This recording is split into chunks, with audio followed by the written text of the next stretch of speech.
Welcome and good afternoon. This is Kamish Orr. Today we are going to be kind of going over the final stats for the Baseball Maelstrom tournament that recently finished up using History Maker Baseball's all-time franchise great sets. There are four of the all-time franchise great card sets, and if you own all four of those, you get all 30 Major League Baseball franchises, including some extra players. I also added in a Negro League team and a Japanese Baseball League team to make 32 teams for the tournament bracket. And we did a double elimination. I started off wanting to do triple elimination, but a little bit of the way through it, I kind of decided I'll just cut it off at double elimination because I had some other projects in mind to try out as well. And so this gave me a chance to kind of wrap things up a little earlier than normal and work on some other projects that I will announce in a future video. But now that the tournament is over, I thought I would take a look at some of the stats from the tournament. For those of you who didn't watch, I would encourage you, the last four games, the National League Championship game, the American League Championship game, and then the best of three series for the overall championship, I played out and recorded all of those so you can watch those four games being played. So if you haven't seen it, you can stop this video here and go back and watch those videos if you want to see how things kind of unfolded. But if you have already done that and you just want to take a look at the stats, then you're in the right place. So as always, you can head over here to baseballmaelstrom.com to check out the action. You can also see the past league that I did using Payoff Pitch, and that was the teams of Hall of Famers against the team of non-Hall of Famers in each league. And that you can find just by clicking this Pops League page on the top navigation menu. Otherwise, you can click stats here to go to the stats for the tournament that just wrapped up. You can also see the full schedule here. You can see a write-up on every game that I played, a little summary write-up, along with the box scores and the score sheets and all of that fun stuff. So, for example, if you came here to, I'm just going to pick a random game here, San Diego at LA in the National League, and if you clicked on it, you get the little line score and everything, and you have access to see the recap, and then you can click on that to see the box score and the score sheet for that particular game. You can do that with every game that I played. So if you want to see the stats, let's take a look at those. Now keep in mind, since it's a tournament, it was double elimination, not series but games. We had some teams that only played two games. They lost their first two games. They were done. And then we had a bunch of teams that played, a few games, we'll say. And then, of course, the top American and National League teams played, 5 or 6 or 7 games. And again, in the American League, Seattle won the entire tournament. They were undefeated, 7-0. And St. Louis was the National League team, and they went 5-2. So each of those teams was 5-0 heading into the championship game, where they played the best of 3 series. So some of these results are going to be skewed a little bit because there isn't really a large sample size here. There's just, as I said, at most 7 games that the teams played. But still some interesting stuff, I think. So if we look at overall batting averages in the American League, the overall batting average for the tournament was 241, and the league ERA was 439. In the National League, batting averages were slightly lower at 237, ERA 426. So slightly better ERAs, slightly lower batting averages overall. But I will take a look at some of the leaders, and then I'm going to come back and take a closer look at the American and National League, the Seattle Mariners and the St. Louis Cardinals rosters, so that you can see what some of those players did in particular. But if we go to the leaderboard, we will go to overall batting leaders first. The overall best batting average in the tournament was Mickey Cochran, Detroit Tigers catcher, who hit 588. Now, again, small sample size, but still 588, pretty good. And that ranges all the way down. You can see Mickey Vernon, Ken Caminiti, Dave Parker, Jerry Benjamin, one of the Negro League guys, Jeff Kent, John Olerud, and so on. Top slugging was Derek Lee from the Cubs. Evan Longoria was second. Dave Parker, Jason Giambi, Mark McGwire, and so on. On base, you had a couple of guys that tied for the lead. Matsui, Mickey Vernon, and Harmon Killebrew, 625 on base percentage, pretty high. Now, those are all rate stats, which, again, can be pretty swingy in a short series. But what about the counting stats? So Ken Caminiti actually had the most hits of anybody in the tournament with 13. Keep in mind, San Diego did not play 7 games, I don't believe. I'm just going to go back here for a second. How many games did San Diego play? They played 5. So that's in 5 games. It's pretty good. But he led everybody in hits with 13 hits. You had a lot of guys with 3 doubles. You had a handful of guys with 2 triples. And then home runs. You had Mark McGwire with 6, which is twice as many as the number 2 players. There were a lot of players that had 3. A wide range of players had 3. But Mark McGwire had 6. And as we'll see here in a bit, he only had 8 hits. 6 of them were homers. And then he also, of course, because he had 6 home runs, he led in runs. Well, partially the reason he led in runs is because he had 6 homers. He can have at least 6 runs just from the homers. But he finished first place in runs. Edgar Martinez right behind him. And, of course, he also led in RBI. But, of course, there were 4 players that had 9 RBI. Troy Glaus, Ken Griffey Jr., Gary Sheffield, the Padres' Gary Sheffield, I should say. Walks. Edgar Martinez had 12 walks. There were a few games.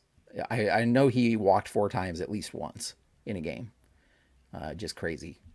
And then total bases, of course, Mark McGwire had 26. Troy Glaus is in there with 21. You had a handful of guys with 5 stolen bases. Jackie Robinson, Tony Gwynn. Keep in mind this was Tony Gwynn's one of his younger seasons when he was stealing bases. Tris Speaker, Luis Castillo. They all had 5 stolen bases. Jackie Robinson and Joe Morgan got caught a couple of times. And Al Rosen led in strikeouts with 11, followed by Mark McGwire with 10. Only had a couple of sacrifice hits. Most of the teams I did not have going for sacrifice hits most of the time, which probably I could have ramped that up a little bit. Nobody had more than 1 sacrifice fly. Stan Musial grounded into 4 double plays to lead the league. Kind of surprising. And then a couple guys got hit by a couple of pitches. So that's kind of on the batting side. What about on the pitching side of things? Yes, again, this is overall American and National League. Of course, there were a lot of guys with an ERA of 0 because you had a lot of relievers who maybe only pitched a couple of innings. You had a decent number of guys with 2 wins. 7 guys with 2 wins. But let's see, strikeouts. Bob Gibson led everybody in strikeouts with 20. Now, that's the other thing is there were a lot of pitchers that only had 1 start because if your team only played 4 games, you didn't even make it through your entire... You maybe just made it through your rotation once. So, of course, the strikeout leaders are going to be people that had 2 starts instead of 1.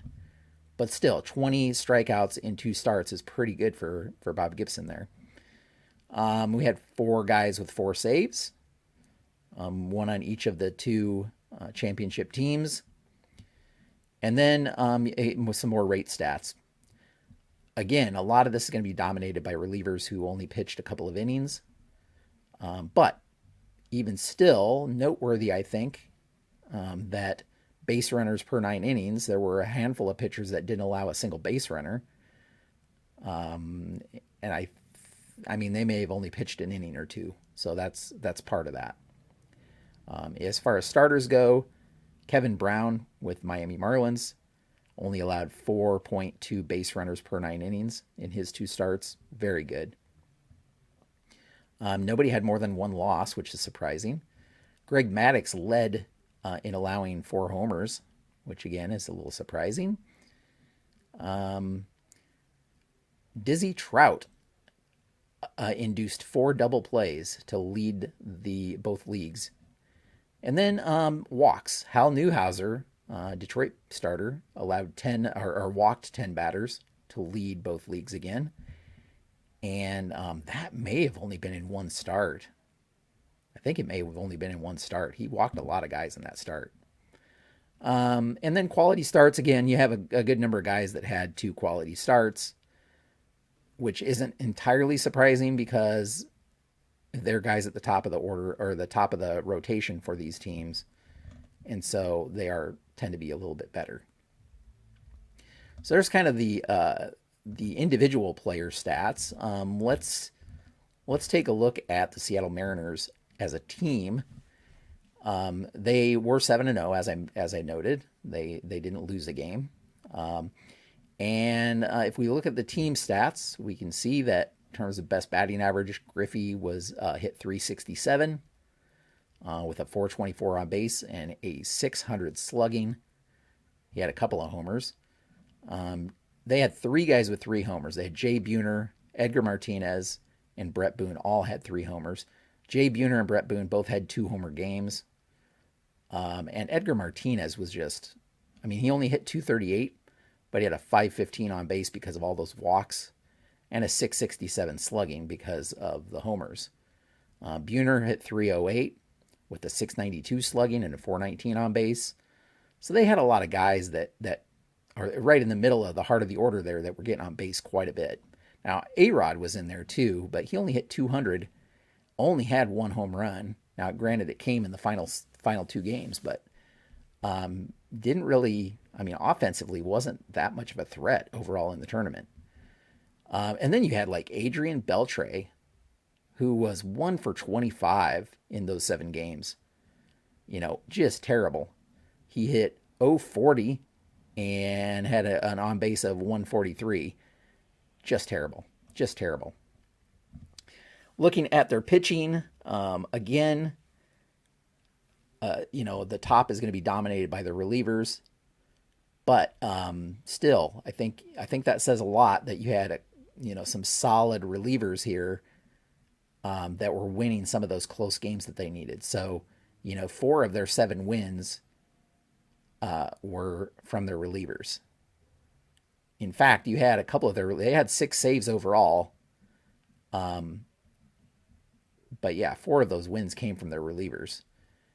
Those 4 relievers, by the way, allowed 1 earned run in 16 2/3 innings, which is just crazy.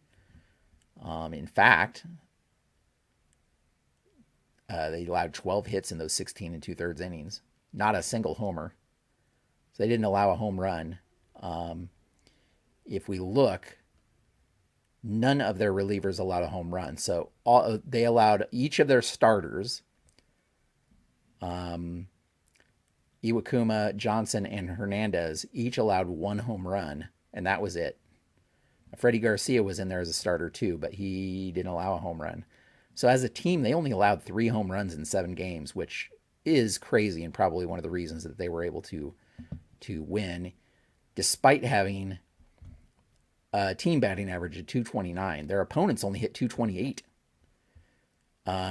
They had an on base of .331. Their opponents had an on base of .292. And their opponent's slugging was only .321, which is just crazy. So their pitchers were just dominating in these 7 games. Randy Johnson, of course, was 2-0. He did not pitch in the final series against St. Louis, but they didn't even need him because Felix Hernandez and Iwakuma each did so well. Now, Hernandez had an ERA of 4.15, so he did allow some runs in his 13 innings pitch, was probably why he didn't have any decisions. But with these relievers, they just shut everybody down that they were competing against. And then as a team, in terms of defense, they allowed three errors over those 7 games too. So pretty decent fielding percentage for the team as well. And all of those were infield errors, or maybe not. But anyway, yeah. So, 3 errors, 989 fielding percentage. All in all, definitely can see why they went 7-0. They just dominated, basically. Let's take a look at the Cardinals, because the Cardinals were dominating up until then, too. And Ozzie Smith, again, was their defensive replacement at short, with Edgar Renteria actually starting most games theoretically for his offense, even though he only hit 176 for the series. So that's why Ozzie only had one at bat. And then Willie McGee was another one that was mostly pinch hitting. He went 2 for 5. But their two better hitters in terms of batting average were Joe Torre and Rogers Hornsby. Each hit 375 and had on-base percentage of 440 or 467 and 448 respectively. Joe Medwick was hitting 333 until he got injured, and that's when he got swapped out for Lou Brock, who was 1 for 10 as his replacement. So it'd be interesting to see what would have happened had Joe Medwick not gotten injured in the middle of the tournament. Mark McGwire already mentioned, he hit 308. He was 8 for 26, and 6 of those 8 hits were homers. He did strike out 10 times, far more than anybody else on the team, but he had some key hits when they needed them. And then after that, the batting really drops off. Molina hit 250. Edmonds only hit 200. The real surprise in the heart of the order, where they really needed some hitting, was Stan Musial and Albert Pujols. Stan only hit 172. He had 5 hits total in the tournament, and none of those were extra base hits. Pujols only had 3 hits in the tournament, a double and a homer. He hit 111 though. So part of their problem in those last 2 games was offense. They get held to 1 run in each game, and a lot of it I think I can lay on the fact that Stan and Albert were pretty much no threat at all offensively, sadly. If we look at team pitching, once again, they had some great relievers. Bruce Sutter, as their closer, didn't allow a run. He only allowed 2 hits in 4 2/3 innings. So very dominant during his relief appearances. Their starting 4 in terms of their rotation were also very good, though Gibson did lose a game. He still pitched 17 innings, or struck out 20, and only had a 1.59 ERA. So very, very good. Unfortunately, only won one of his 2 games, including losing one that they really needed in the matchup against Seattle. Dizzy Dean, 2.57 ERA. John Tudor, 2.93. Again, very, very good. Mort Cooper, he had a 3.60 ERA, but he pitched that great National League game against the Marlins that sent them to the championship. Todd Worrell, unfortunately, was the one reliever that actually allowed some runs, and it was when it hurt them the most against Seattle. The 2 runs he allowed there were cost them that game. But those were those 2/3 of an inning were the only pitching appearances he had. Now defensively, they did commit 6 errors, so their fielding percentage, which was quite a bit lower than Seattle's. Again, it doesn't seem like much, 6 errors compared to 3, but it definitely could make a difference there. So yeah, overall, I think not a bad team at all. They came into the 2 games against Seattle, and their batting average was actually the best of the National League, and they had the best ERA of the National League as well. Unfortunately, because of Seattle's pitching, their batting average fell quite a bit. But But overall averages were just, 237 as an average for teams was pretty low. I think San Diego was oh no, Pittsburgh had the best average. No, not even them. Homestead had the best average of the National League teams with 278, but their ERA was just terrible, 933. So very interesting overall to see some of those differences, I guess. And again, with a short tournament, it's going to be kind of swingy and streaky and that kind of thing, and small sample size. If we played this series again, would Seattle go 7-0? I can almost guarantee they wouldn't. But you never know. Anything can happen in a short series. Yeah, absolutely anything can happen. And so that's kind of where we will leave things today. As I said, if you're curious about individual teams, if you come out here to baseballmaelstrom.com and you click on stats, you'll get to this page. And then you can click on any team to view individual player stats. You can click on leaders to view leader stats. The other thing you can do if you click on a team is you can go to see how they did against each opponent. You can get game recaps here. It even keeps track of highs and lows. So, if you click on that, you can see, for example, the most hits they had in a game was 12 against Toronto, for example. And then same with, pitching highs, fielding highs and lows, pitching highs and lows, and so on.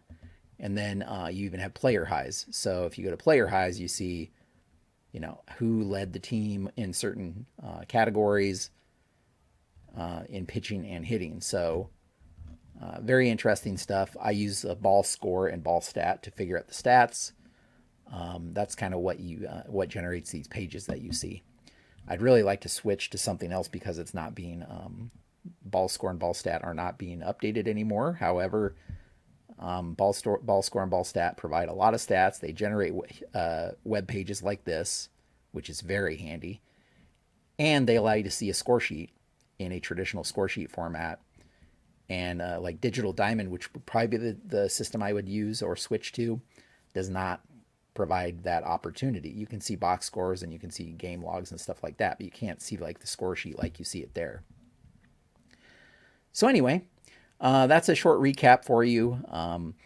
I do have a couple of projects planned, so watch for a future video where I'm going to detail what those projects are, and hopefully it's something you'll want to follow up on. But for now, we will leave things there. Thank you so much for watching. If you have any comments, leave those down below. And until next time, have a great evening.